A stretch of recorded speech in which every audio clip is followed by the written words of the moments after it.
오늘은 문자 한번 써봤습니다. 편이 아닌 통으로. 편이 아닌 통으로라는 제목으로 말씀 나누려고 하는데, 뭐 쉽게 이제 말씀을 드리자면, 부분이 아니라 전체를 알아야 한다. 부분이 아니라 전체를 알면 바뀌게 된다라는 내용으로 이제 함께 말씀을 나누려고 하는데요. 여러분들 혹시 그 타이타닉이라는 영화 보셨습니까? 그 정확하게 제가 이 영화를 제가 고등학교 2학년 때 봤습니다. 고등학교 2학년 때 저는 이제 극장에서 이 영화를 봤는데, 이 이야기, 그 타이타닉 이 영화를 보면, 요즘에는 왜 그렇게 하죠? 명절 때 그 영화가 이제 상영이 되는데, 케이블 TV에서 1편과 2편으로 나눠서 상영을 합니다. 그러니까 1편 상영하고 그 중간에 광고 한번 하고, 그 다음에 이제 2편을 이제 상영을 하게 되는데, 여러분 이야기의 1편이 뭡니까?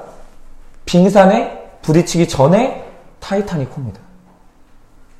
그러니까 이 영화의 초반에 보면은 영화가 굉장히 그 타이타닉호가 웅장하게 나오면서 그 타이타닉호를 설계하고 만들었던 사람과 타이타닉호를 만들 때 그 투자했던 사람이 나옵니다. 그러면 그 둘이 하는 말이 뭐냐면 역사상 이런 배는 없었다고. 침몰할 가능성이 전혀 없는 대단한 배라고 하면서 사람들한테 이 엄청난 배를 설계한 사람들을 소개하고 또 이 사람들을 자랑합니다. 그러니까 1편의 타이타닉호는 뭐냐면 배가 물 위에 잘 떠있을 때 절대로 침몰할 리가 없다라고 확신하는 상태에서 이 영화가 시작이 되죠. 그런데 물 위에 배가 잘 떠있을 때 그 배에 탄 사람들이 주요 관심사, 그리고 이 사람들이 뭘 위해서 삽니까? 누가 더 교양 있는지 그 경쟁을 합니다. 그리고 내 딸이 부자한테 시집을 갈 수 있나 없나. 그리고 그 배에 탄 주인공의 관심사는 내가 과연 미국에 도착할 수 있나 없나. 그리고 내가 어떤 여자한테 반했는데 저 여자의 마음을 얻을 수가 있나 없나. 그리고 어떤 사람은 또 물방울 다이아몬드가 엄청나게 큰 게 있는데 내가 그걸 가질 수 있을 것인가 없을 것인가. 그런 게 초미의 관심사입니다. 그러니까 모든 사람들이 그 배가 떠 있을 때는 걱정이 없을 때는 그런 거에 다 목숨을 겁니다. 그런데 진짜 재밌는 게 있습니다. 그게 뭐냐면 이 영화가 2편이 있다는 사실입니다.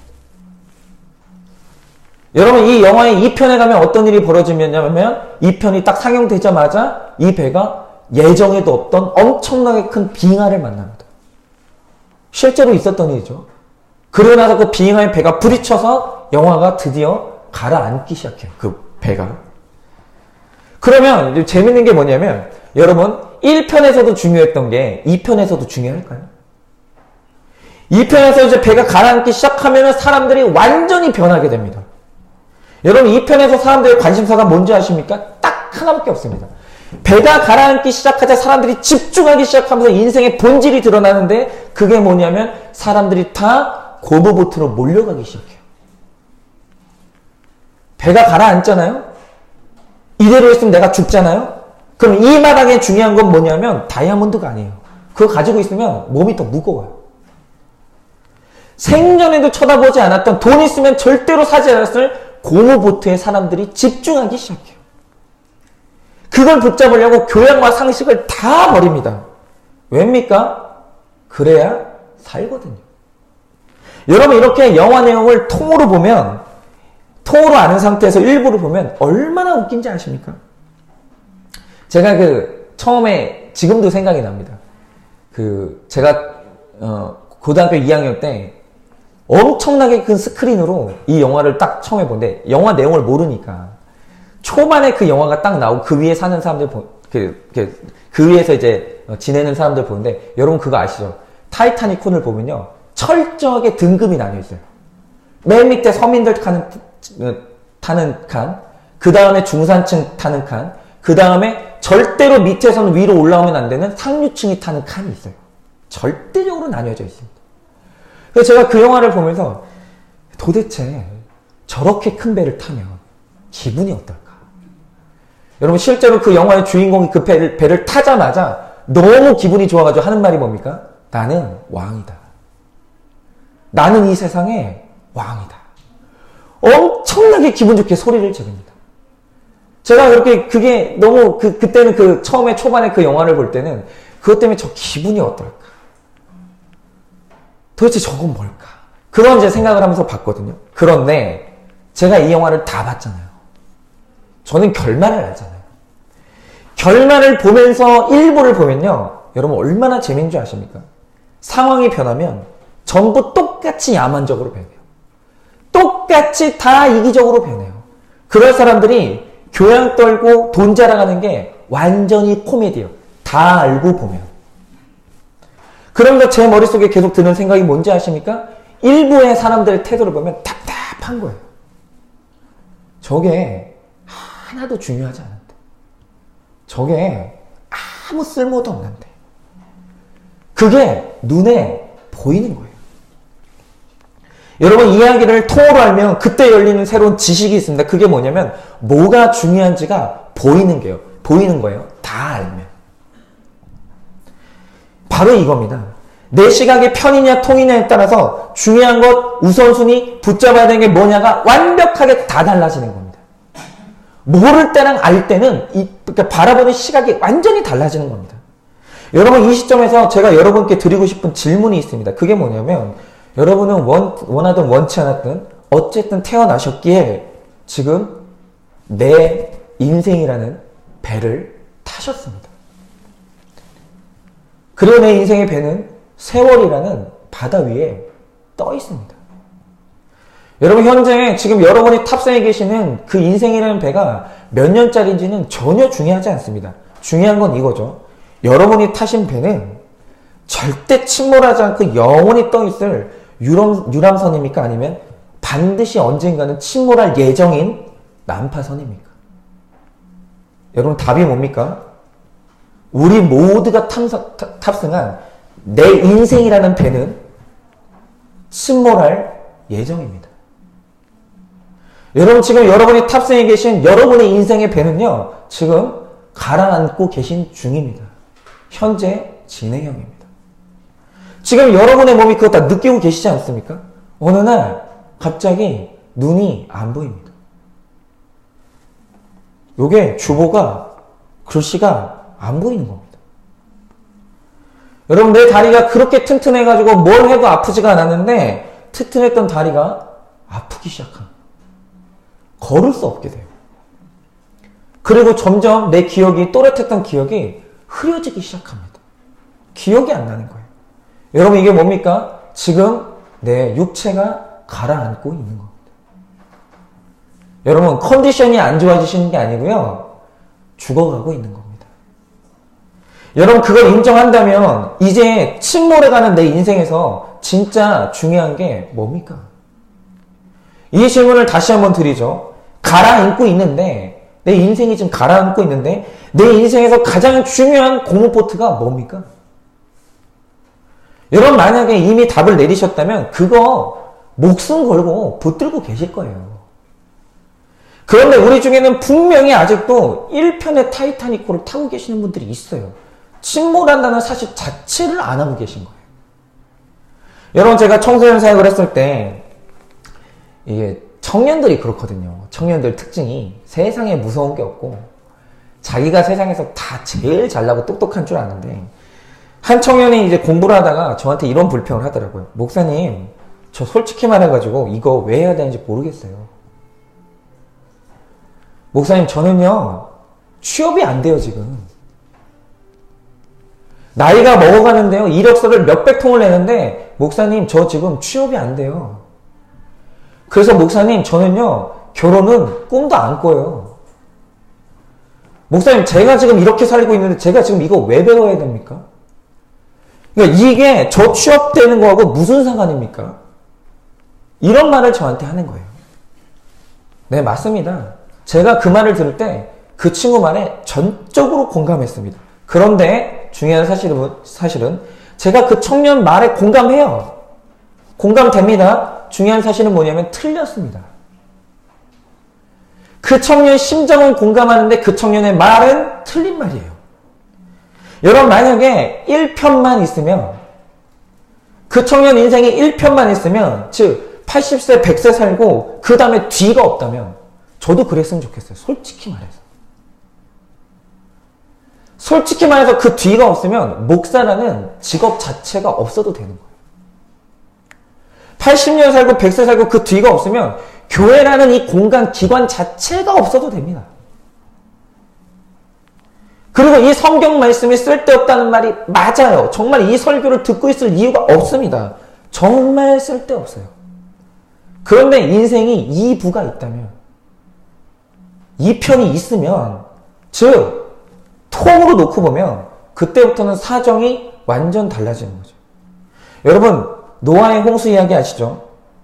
어느 날 하나님께서 노아에게 너무나 비현실적인 말씀을 하십니다. 그때는 이 성경책이 없으니까 그날 들려주시는 하나님의 말씀이 계시예요. 그런데 어느 날 하나님이란 분이 노아한테 오시더니 말씀을 주시는 거예요. 너무 맑던 어느 날 배를 하나 만들었으면 좋겠는데 네가 눈에 보이는 산 중에 제일 높은 산 위에 배를 만들라는 거예요. 여러분, 하나 여쭤볼게요. 이 말씀이 현실성이 있습니까? 없습니까? 여러분, 이 말씀이 쓸데가 있습니까? 없습니까? 여러분, 그때 그 리고레 목사님이 쓰신 그 목적이 이끄는 삶에 보면 그 당시의 사람들은 여러분 비가 없었습니다. 성경에 보면 당시에는 뭐 과학적으로도 그렇게 얘기하는 분들이 있는데 당시에는 대기권 위에 이 물의 큰 띠가 그러니까 물의 막이 지구를 이제 감싸고 있었기 때문에 당시에 어떤 홍수나 비라는 게 있었던 게 아니고 개념이 지하수가 위로 올라오는 개념이었어요. 지구의 형질 자체가 그랬습니다. 그렇기 때문에 그 당시에 사람들은요, 가뭄도 몰랐고 홍수라는 것도 몰랐고 하늘에서 쏟아지는 소낙비라는 것도 경험해 본 적이 없는 사람들이에요. 그런데 갑자기 비라는 게 오니까 여러분, 노아는 비라는 걸 본 적이 없거든요. 하늘에서 비라는 게 쏟아질 거니까 너는 배를 높은 산 위에 만들라는 겁니다. 여러분, 노아가 이 말씀을 어떻게 받아들여야 됩니까? 그런데 대답은 삶이라는 것을 비가 오지 않은 1편으로 보느냐, 비가 오게 될 2편 통으로 보느냐에 따라서 완전히 달라지는 겁니다. 여러분, 당장 날씨가 맑은 그 1편을 봤을 때는 완전히 쓸데없는 말씀입니다. 내 인생을 낭비시키는 말씀이에요. 지금 그 말씀이. 현실성도 없죠. 아니, 날씨가 이렇게 맑은데 바다도 아니고 산 위에 몇 년이 걸릴 줄 모르는 배를 지으라니 내가 이런 쓸데없는 말에 이 인생을 낭비해야 되는가? 할 일이 얼마나 많은데 내가 이걸 하고 앉아있어가지고 늙기를 기다려야 되는가? 나는 살면서 산을 덮는 홍수를 본 적이 없는데 내가 살아서 저 배를 쓸 일이 있겠는가? 내가 근데 저걸 왜 만들어야 되는가? 그래서 인생이 1편이 끝이라고 봤던 사람들은요, 그때 현명한 행동을 했습니다. 그 사람들 생각에. 뭘 했죠? 마태복음 24장 38절 39절을 보면 홍수가 안 믿었던 사람들이 집중했던 것을 이렇게 기록하고 있습니다. 홍수 전에 노아가 방주에 들어가던 날까지 사람들이 먹었고 마셨고 장가들었고 시집 가면서 홍수가 나서 그들을 다 멸하기까지 깨닫지 못하였으니 인자의 임함도 이와 같으리라. 여러분, 홍수가 올지 몰랐던 사람들이 늙기 전에 내 인생 다 가기 전에 집중했던 게 뭡니까? 시집 갔고 장가가고 먹었고 마시는 거예요. 맞죠? 우리 삶이 1편에서 끝난다고 하면 반드시 이렇게 살아야 됩니다. 반면에 그리고 인생의 2부인 천국과 지옥이 없다면 이 좋은 날 드디어 봄이 왔습니다. 그 지긋지긋한 겨울이 끝나고요. 봄이 왔습니다. 여러분, 신방을 다니는데 진짜 그 무슨 꽃이죠? 사모님이 저한테 말씀해 주시는데 어떤 꽃이죠? 그러니까 하얀 꽃 뭐죠? 요즘 피는 거 하얀 꽃? 목련이요? 매화. 얼마나 예쁜지. 예쁜데 저는 어디 가지도 못하고 신방하러 가야 되는 거예요. 얼마나 불쌍합니까? 얼마나. 그러니까 이 좋은 날 여기 이 좋은 시간에 휴일날 여기 앉아가지고 설교 듣고 계신 분들이 이 편이 없으면 세상에서 제일 불쌍한 분들이에요. 여러분, 근데 노아라는 그 한 사람이 하나님 말씀을 역사의 전체로 받아들였어요. 여러분, 그가 홍수가 오는 날이 온다라고 그가 믿었어요. 그리고 홍수가 땅을 덮으면 어떤 지옥 같은 광경이 펼쳐질지 그가 믿었어요. 그래서 어떻게 했냐면 그가 맑은 날 위에 너무나도 급하게 자기 인생 다 바쳐가지고 8명 들어가는 것 들어가고도 남는 온 땅의 모든 동물이 다 들어갈 만한 커다란 배를 산 위에 만들었어요. 여러분 하나 여쭤볼게요. 맑은 날 너무나 높은 산 위에 엄청나게 큰 배를 만들었어요. 사람들이 생각을 하겠죠. 도대체 노아가 저 배를 쓸 일이 뭐가 있을까? 근데 노아는 그렇게 생각 안 했어요. 그 말씀이 너무나 절박한 현실이었고 지금 놀 때가 아닌 거였어요. 아니 오히려 마음이 다급했어요. 빨리 만들어야 되는데. 그래서 노아가 인생을 통으로 봤을 때 제일 중요한 걸 하기 시작했죠. 배를 만들어 놓은 겁니다. 그리고 그가 배를 만들자마자 하늘에서 진짜로 비가 내리기 시작했습니다. 그리고 나서 어떻게 됐습니까? 홍수가 왔고 노아와 가족들이 살았습니다. 이게 안 믿어지면 별 수 없는 겁니다. 믿어지면 달라지는 거예요. 여러분 성경 말씀을 한번 보십시오. 하나님께서 오늘 요한에게 말씀을 주십니다. 요한계시록이라고. 그런데 오늘 말씀을 주시는 건 뭐냐면 역사의 1편 내용이 아니에요. 80년 평생을 사는데 중요한 게 뭐냐 이걸 계시하신 게 아닙니다. 여러분 말씀을 그런 시각으로 보면 건질 게 하나도 없는 책이 성경책입니다. 그런데 이 말씀의 주제는 인생을 1편이 아니라 2편까지 통으로 봤을 때 중요한 게 뭐냐는 게 성경책이에요. 그런 시각으로 말씀을 보면 성경책의 내용이 완전히 달라지는 거고 새로운 지식이 열리는 겁니다. 여러분 역사의 통을 깨달은 사람들은 전부 다 이 말씀에 노아처럼 자기 인생 걸었어요. 여러분 마찬가지로 오늘 우리가 읽은 본문은 요한계시록입니다. 그런데 이 요한계시록이 써졌을 때 상황이 어땠냐면 기독교 역사상 최악의 상황이었습니다. 여러분 목회자가 당시에 그 요한계시록의 그 성경을 쓸 때 교회의 지도자가 사도 요한이었는데 요한은 이미 잡혀갔어요. 반모섬에 잡혀가서 섬에 유배되어 있으면서 목회자라는 사람은 살아서 돌아올지 죽어서 돌아올지 아무도 모르는 상황이에요. 주일날 모였는데 목회자가 없어요. 그러면 성도들만 이렇게 모였는데 당시 그러면 남겨진 성도들은 어땠냐? 로마 황제의 법령으로 기독교인을 잡아 죽이는 게 합법이었어요. 내일 누가 죽을지 몰라요. 여러분 그렇게 힘들 때 내가 이 말씀을 왜 지키고 있어야 되나? 도대체 이 시대에 내가 이 말씀을 지켜서 쓸 때가 있나? 회의가 찾아옵니까 안 옵니까? 찾아옵니다. 여러분 현실이 고달프면 도대체 이걸 내가 왜 봐야 되나? 이게 시험에 옵니다. 내가 있지도 않은 하나님 내가 붙들고 있는 건 아닌가? 이러다 내가 다 죽는 거 아닌가? 여러분 성도들에게 이런 시험이 찾아오는 겁니다. 그런데 문제는 성도들의 믿음이 흔들리는 걸 보고 있는데 요한이 목회자로 해줄 게 아무것도 없는 거예요. 아니 요한이 황제를 이길 거예요 뭐예요? 막을 수 있는 군사가 있는 것도 아니고. 그래서 이제 비통함에 잠겨 있는데 그때 하나님께서 마지막 카드를 내미십니다. 그게 뭐냐면 꽁꽁 숨겨져 있었던 역사의 결말을 요한에게 그냥 보여주십니다. 앞으로 이 구속사의 결말이 뭔지, 사탄과 핍박하는 세력들의 운명이 뭔지, 과연 교회의 운명은 어떻게 될지 역사의 결말을요 그냥 아예 보여주신 거예요. 그런데 사도 요한이 역사의 통을 보고 나니까, 이 편을 보고 나니까 이 상황에 대한 해석이 완전히 달라지는 거예요. 오늘 하나님께서 그렇게 말씀하시거든요. 야, 로마가 지금 이렇게 강력하지만 야, 로마는 망한다. 여러분, 제가 실제로 로마를 갔었거든요. 로마를 가가지고 이제 콜로세움을 봤습니다.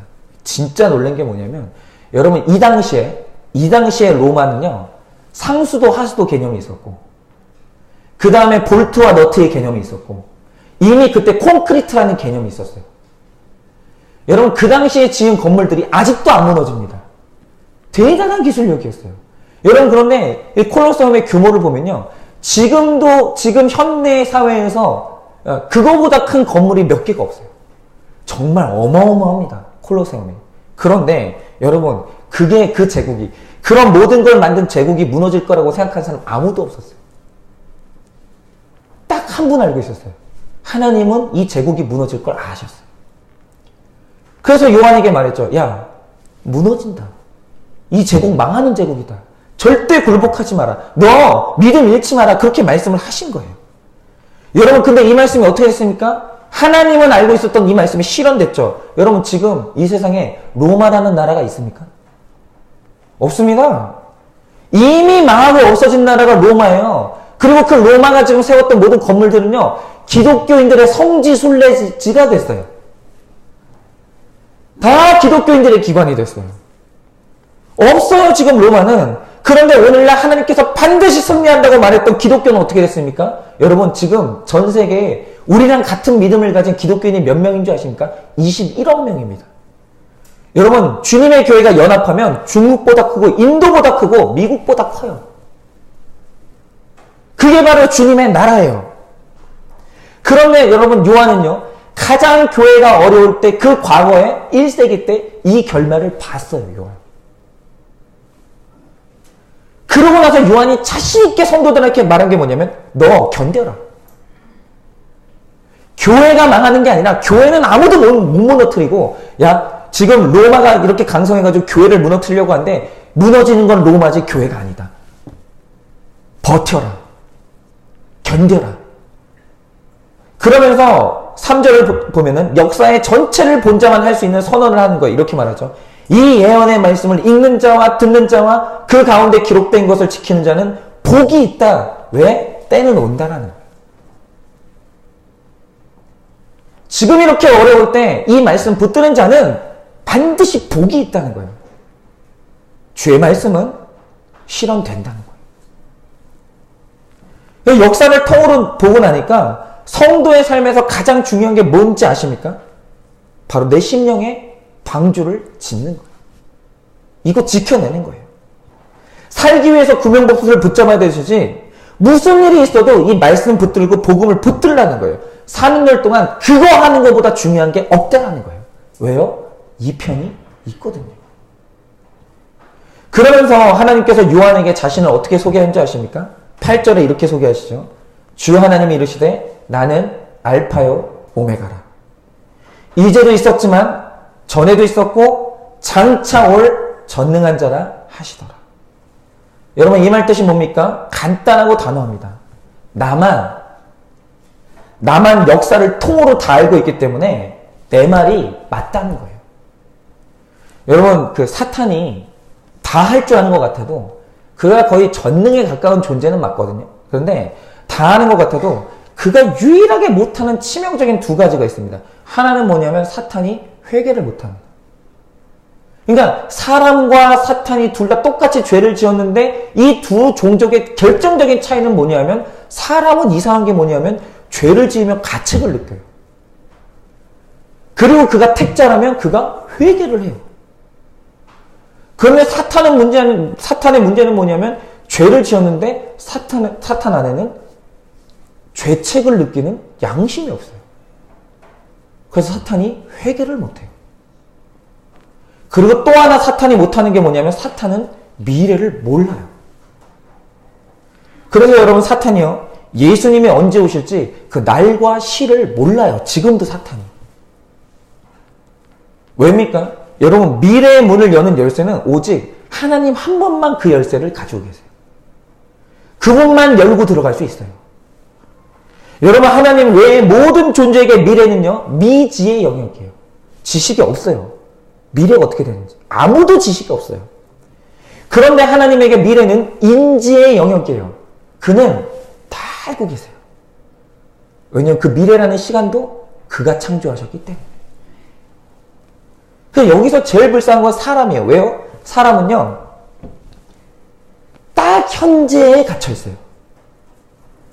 그 누구도 사람은 현재에서 1초 전이나 1초 후로 뚫고 나갈 수 없어요. 모든 사람은 영원히 살아가는 날 동안 현재 안에 철저하게 갇혀 있을 수밖에 없어요. 다시 말해, 우리 중에 역사의 전체를 아주 조금이라도 볼 수 있는 사람은, 그런 능력을 가진 사람은 없어요. 여러분, 그냥 그렇게 생각하시면 됩니다. 타임머신은 없어요. 하나님이 그걸 허락하지 않을 거예요. 그냥 공상과학영화에서나 있는 거지, 타임머신을 가지고 미래로 가는 문을 연다? 그거는 하나님이 허락을 안 하실 거예요. 여러분, 오직 역사의 미래를 열고 유일하게 다 알고 계시는 분은 누구냐면 하나님 한 분밖에 없어요. 그래서 미래라는 시간을 하나님께 배우고 그대로 살지 않으면 그게 재앙이에요.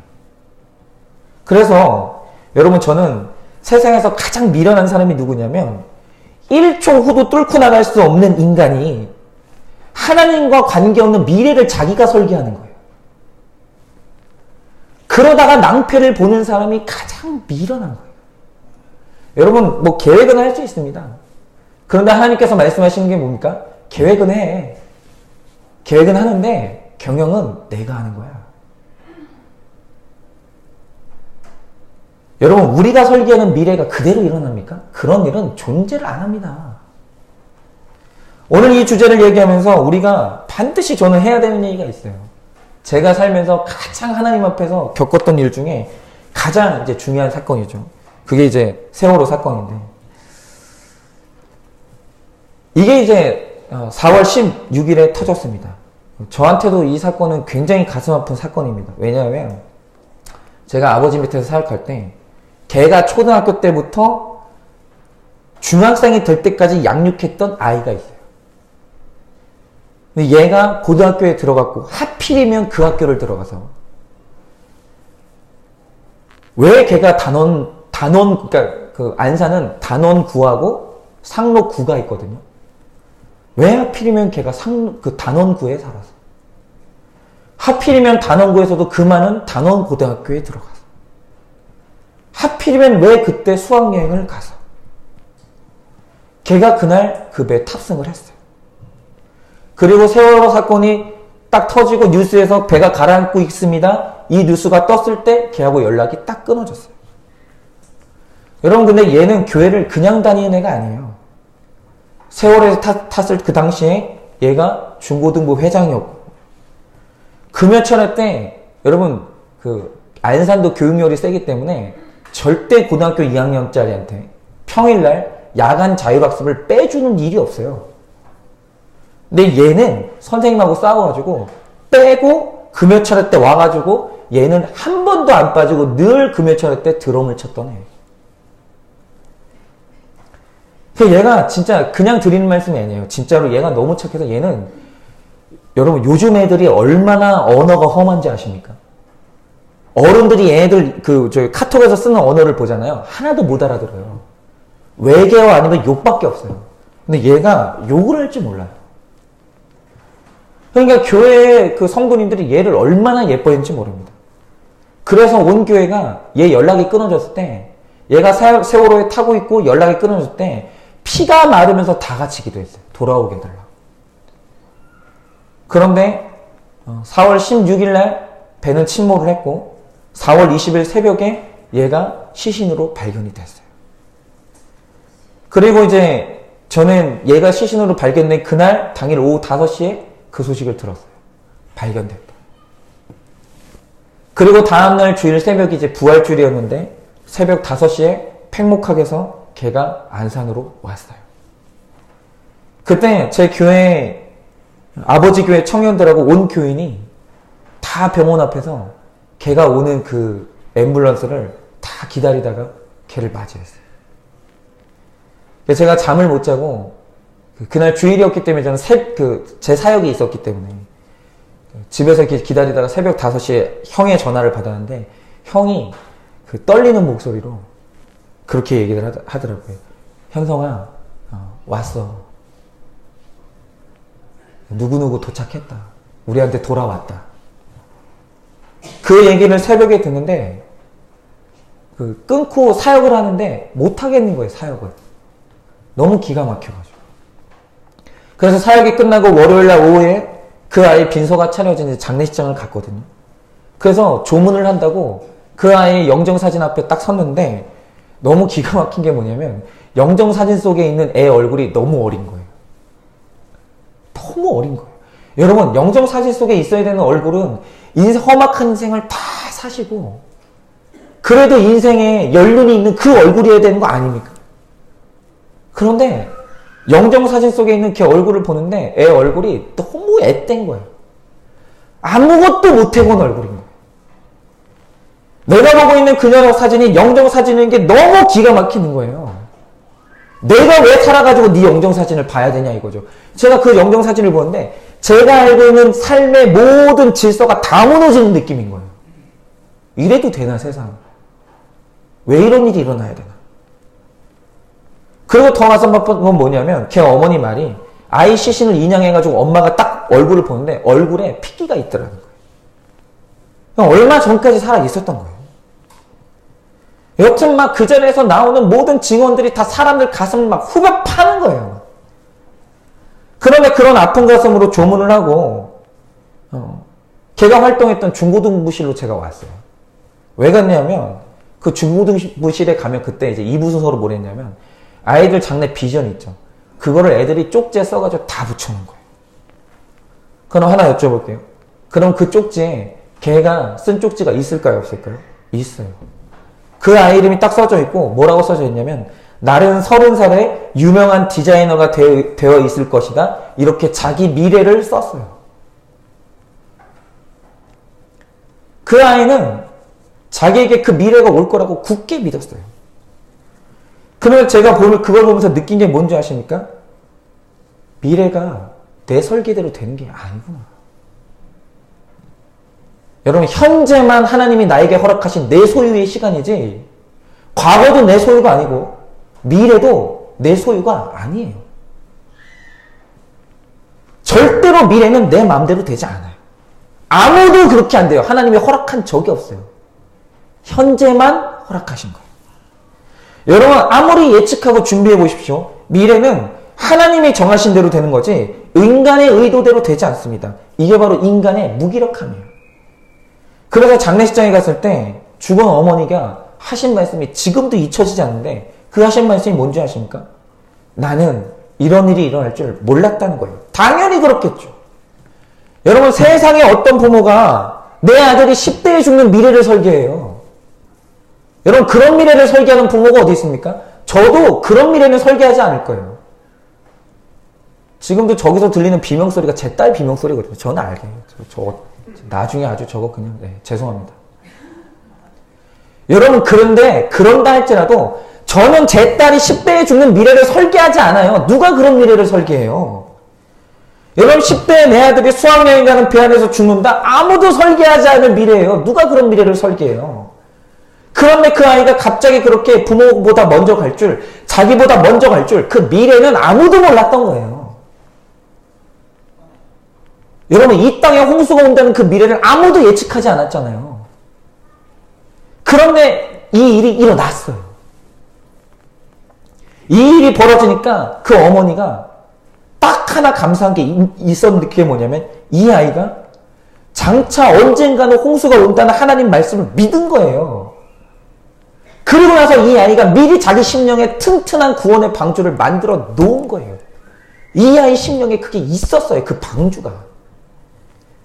그분은 얘가 금요기도에 갈 때마다 그게 너무 못마땅한 거예요. 너 대학 안 갈 거냐?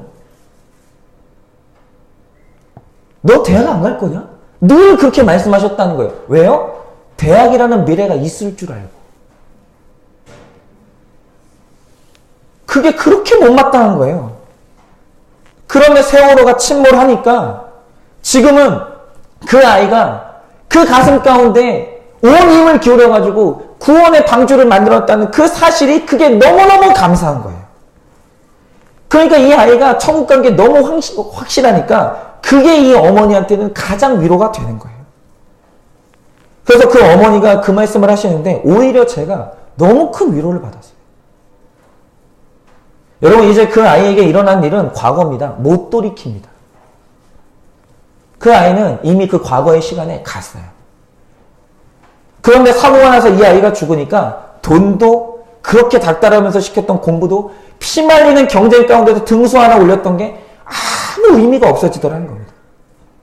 그런데 이 비극적인 결말 앞에서 딱 하나 잘한 게 있었는데 그게 뭡니까? 이 아이가 자신을 살려준 그 구원자 예수 그리스도라는 방주가 너무 확실했던 거예요. 준비가 돼 있었던 거예요. 이 죽음의 사건 속에서 빛나는 진리 중에 진리가 그거였던 거예요. 준비됐는가?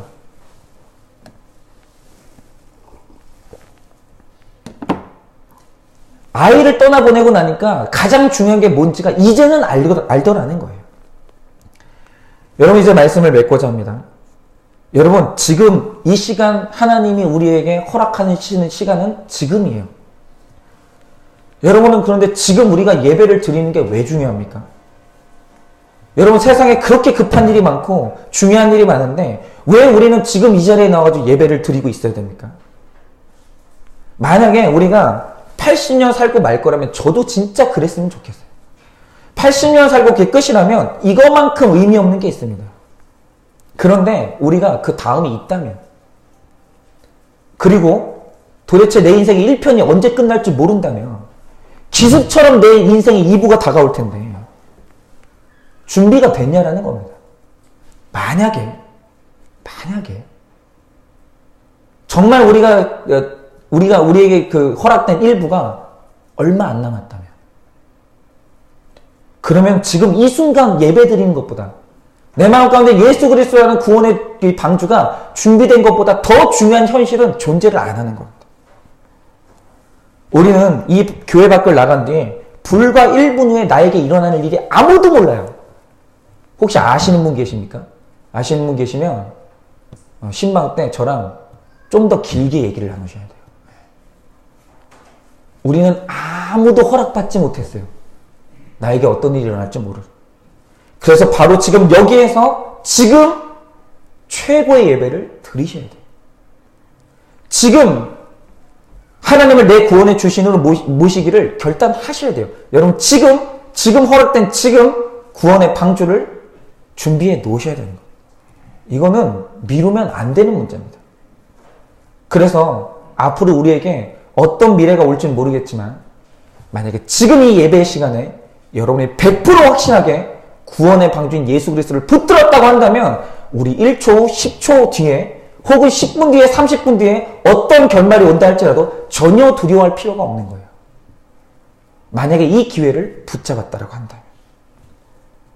그래서 바로 이 시간 예수 그리스도를 붙들고 구원의 방주를 확실하게 준비하셔서 우리에게 다가올 미래를 두려움이 아닌 기대함으로 그렇게 준비하는 우리 모든 성도님들 되시기를 정말 온 마음을 다해서 축원을 드립니다.